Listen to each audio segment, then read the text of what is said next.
Welcome back to History in Minutes, where empires rise, fall, and get explained before your coffee gets cold. Today, we're going way back, like inventing writing back. Welcome to ancient Mesopotamia, the land between the rivers, the cradle of civilization, and home to more clay tablets than a library has books. The word Mesopotamia literally means between the rivers, the Tigris and Euphrates. To be specific, this region lies mostly in modern-day Iraq, plus parts of Syria, Iran, and Turkey. Think of it as the original startup zone for human civilization. Around 3500 BCE, people here built the first cities, invented writing, and began history as we know it. So, next time you're writing an email, thank Mesopotamia, and maybe blame them too. Mesopotamia wasn't one kingdom.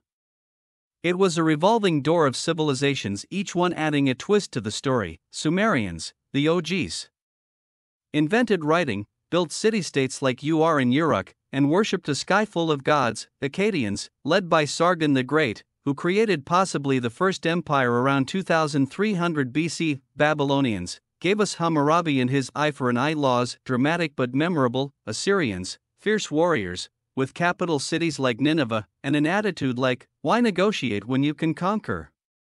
Each group spoke different dialects, had different gods, and took turns being both geniuses and jerks. This is where things get wild. The Mesopotamians didn't just build stuff, they invented entire systems of thinking. Cuneiform, the first written language, made by pressing wedge-shaped marks into clay. The wheel, yeah, that thing you still use every day. Mathematics, base 60 math, that's why we have 60 seconds in a minute. Maps, they drew the first known map on clay. Law, the Code of Hammurabi, a list of 282 laws ranging from don't steal to don't insult your dad. Basically, Mesopotamia was ancient humanity's greatest group project. Cities like Uruk, Lagash, and Babylon were more than mud huts. They had ziggurats, giant step temples shaped like wedding cakes for the gods. People believed each city belonged to a specific god or goddess. The priests were like city managers and divine liaisons, part religious leader, part accountant. Their gods were moody and numerous: Anu, sky god; Enlil, storm god; Inanna, love and war; Marduk, Babylon's favorite. When things went wrong, droughts, floods, Mondays, people assumed the gods were upset and tried offerings, prayers, or building even taller temples.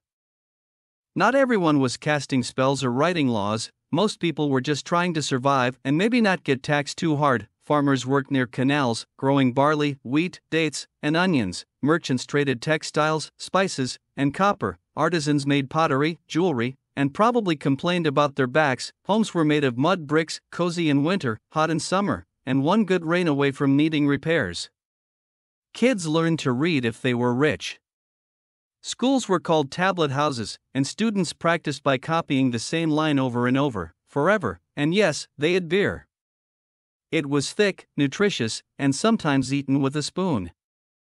Here's what's crazy: they had banks, you could deposit grain and silver. They had contracts and receipts on clay. They built canal systems for irrigation more advanced than some modern ones. One king, Ashurbanipal, created the first library in Nineveh with thousands of tablets covering science, poetry, and mythology. Their myths, like the Epic of Gilgamesh, are some of the oldest stories ever told, with themes about life, death, and the search for meaning. These people weren't just ancient. They were brilliant and surprisingly relatable.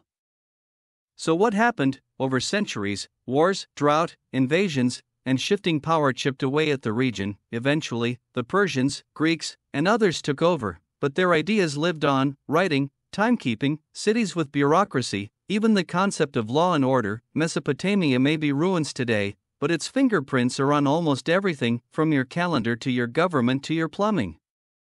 So that's Mesopotamia's civilization, the original world-building sandbox, a land of scribes, gods, taxes, and genius. If you like this ancient startup story, subscribe to History in Minutes and let us know, which ancient civilization should we time travel to next?